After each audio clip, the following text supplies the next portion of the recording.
I realise I'm starting on the back foot today, and that's because most people don't look forward to a 10-minute talk about climate change. And I think the reason for that is that a lot of us worry that we as individuals are actually responsible for climate change. And you're worried that this talk is going to be a 10-minute guilt trip. The good news is that I definitely don't plan to make you feel personally guilty until about the 9th minute of this talk. What I'd like to focus on primarily is the fact that there are certain institutions and actors that really are responsible for the climate crisis, and they're the ones we should be holding accountable. But before I get to that, I'd like to say a few words about climate change and explain why calling it a crisis isn't an exaggeration. So here's what we know. Since the start of the Industrial Revolution, human activity has led to the emission of vast quantities of greenhouse gases, including carbon dioxide, increasing their concentration in the atmosphere. According to the World Meteorological Organization, the last time there was a comparable level of concentration of carbon dioxide in Earth's atmosphere was 3 to 5 million years ago. Now, those gases trap heat, causing the world to warm, and most of that warming has occurred in the past 4 decades. Each stripe in this picture represents 1 year, starting at the year 1850 and ending at 2017. The cooler the tone, the cooler the year. The warmer the tone, the warmer the year. So what you're seeing is a clear trend of warming, culminating in a series of record hot years after the year 2000.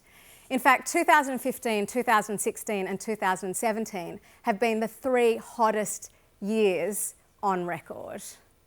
And the rate at which this warming is happening also matters. And that's because at our current rate of warming, global average temperature is expected to increase by 1.5 degrees Celsius compared to a pre-industrial baseline by the year 2030. Now, I'll come back in a moment to why the number 1.5 should alarm you. But this should give you a sense of just how quickly we're heading for that threshold. This spiral shows how much global average temperature is deviating from the average between 1850 and 1900. So what you're about to see is a clear acceleration towards 1.5. Now, 1.5 degrees may not sound like much, but consider this.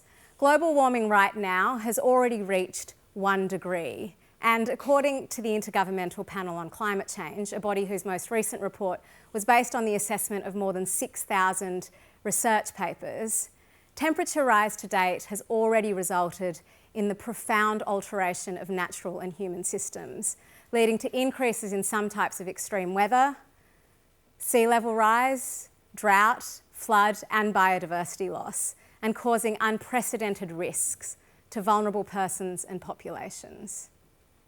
In the real world, that 1 degree increase looks like the record-breaking heat we saw across the Northern Hemisphere this summer that was linked to wildfires and deaths in several countries. It looks like the droughts that led to Cape Town's crippling water shortage, and like the typhoons that have devastated parts of East Asia. At 1.5 degrees, things look considerably worse. The habitability of entire islands is threatened. Heat extremes increase even further, and extremes in rainfall, both low and high, become more prevalent.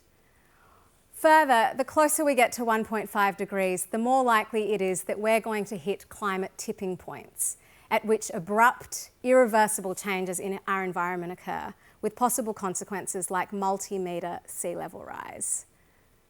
So that's why in 2015, governments came together to agree to limit warming to well below 2 degrees and to pursue efforts to limit it to 1.5 degrees. They made that commitment in the Paris Agreement, and it may sound like cause for comfort, but since then, on the basis of the pledges that governments have made to reduce greenhouse gas emissions, we're heading for an increase in global average temperature of 3 degrees. That's a temperature that scientists at NASA say that the world hasn't experienced for 3 million years. A 3 degree warmer world will be unrecognisable. Sea level rise will redraw coastlines and hundreds of millions of people will be displaced. In the words of the UN's High Commissioner for Human Rights, in a 3-degree warmer world, entire nations, ecosystems, peoples and ways of life could simply cease to exist. In short, the path that we're on right now consigns humanity to a perilous future. Which brings me back to the question of who it is that's actually put us on this path. And there are two groups that have clearly played an outsized role in getting us to where we are today. The first is the fossil fuel industry, namely the companies that produce oil, gas and coal. Some of these companies have known since at least the 1970s that the products that they sell lead to climate change. And yet they have continued to profit immensely from that product. And they've used their enormous global wealth and influence to sow doubt around climate science and to deliberately mislead the public about the facts of climate change. The second group that's gotten us to where we are, and it's the one that I'd like to focus on, is our national governments. More than 25 years ago, governments came together to create an international treaty to address climate change. In that treaty, which is called the UN Framework Convention on Climate Change, they committed to stabilising the concentration of greenhouse gases in the atmosphere and to prevent dangerous levels of human interference with our climate system. In the 25 years or so since that agreement was adopted, they've convened huge annual international meetings at which senior ministers and heads of government participate to evaluate their progress towards that goal and to adopt yet more decisions, more agreements, more reports. In doing so, our governments have repeatedly, explicitly accepted just how far away from that goal our current trajectory of emitting greenhouse gases is, how potentially catastrophic the consequences of that trajectory are for people all over the world, primarily women, children, Indigenous people, and people living in poverty. They've also accepted that rich countries, given their historical responsibility for emitting the largest share of greenhouse gases, should take the lead in reducing our current greenhouse gas emissions. And finally, they've accepted repeatedly that the sooner you reduce greenhouse gas emissions, the cheaper it is to do so. Moreover, our national governments have accepted responsibility for reducing the emissions that each country produces because they're in a position to do that. Our governments can stop subsidising fossil fuels. They can regulate industry. They can encourage the transition to the just, sustainable world that we know is technically and economically feasible. Political will is the biggest thing standing between us and that bright, beautiful future. So what happens after these governments go to these meetings, adopt more decisions in which they agree on the urgency of action and on the fact that they should be leading that action? What happens when they come home? Well, as you know, they deny or they downplay the science. They claim that climate change isn't something we need to make a priority. They claim it's economically unwise to act on climate change right now. In short, they willfully break the promises that they've been making to us year after year. And that's where we come in. In 2013, my colleagues at the Urgenda Foundation in the Netherlands decided that it was time to start holding governments accountable for these promises. So they, together with 886 Dutch citizens, took the government to court to compel it to reduce the Netherlands' greenhouse gas emissions. And in 2015, in a globally unprecedented decision, the court agreed with them. The impact of that case in the Netherlands has been extraordinary.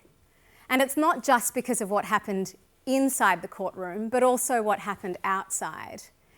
Even though the government has appealed the 2015 decision, the case has completely transformed the conversation around climate change in the Netherlands. It's armed ordinary people with the facts. It's connected the impacts of climate change with its cause.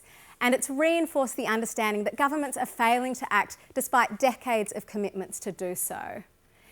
It made the yawning gulf between the rhetoric and actions of governments evident. That's why, subsequently, the Dutch government has agreed to phase out coal-fired power as soon as possible and it's enacted one of the most ambitious targets for reducing greenhouse gases in the medium term of any European country. But despite these extreme changes in policy, the government continues to fight its obligations to act in the short term, but to no avail, because in October this year, they lost their appeal, because the court agreed that delaying action on climate change is simply no longer an option. And since that case was filed in 2015, people all around the world have been taking their national governments to court to demand that they reduce dangerous levels of greenhouse gas emissions. In the US, it's been 21 young people. In Switzerland, more than 1,000 senior women. In Ireland, a brave network of Irish environmentalists. In Belgium, more than 39,000 Belgian citizens. In New Zealand, a law student. In Colombia, a group of young people. At the EU level, a group of families across the EU and a family from Fiji. In India, a 9-year-old girl. And in the UK, a charity and 11 British citizens. But I don't want to suggest for a moment that the lawyers have got this covered. For these cases to have a lasting political impact, we need governments to feel intensely scrutinised by and accountable to all of us. We need you to make these cases a big deal. We need you to show up at courthouses, mobilise your friends and family, make it impossible for the media to ignore. As you may know, the most powerful litigation in the world, whether it's been about school desegregation, same-sex marriage or Indigenous land rights, has rarely been about just one case. It's been a movement. And because of the scale of the problem, we can't stop there. We need you to exercise all of the power that you have, and you have a lot. You can vote to support climate action, make it impossible for governments to ignore, support the organisations and movements that are working on climate change, join those movements and organisations, keep spreading the word, marching, divesting, and take personal responsibility for your own carbon footprint as well. I did say I'd make you feel guilty eventually. It has never been more urgent for us to focus on climate change. The fact that there may only be 12 years left until we reach 1.5 degrees of warming doesn't mean that we have 12 years left to act. It means we have to act right now. We're the last generation that gets to decide whether or not the next century is among the best or the worst that modern civilization has experienced. And we can make the right decision together. Thank you very much.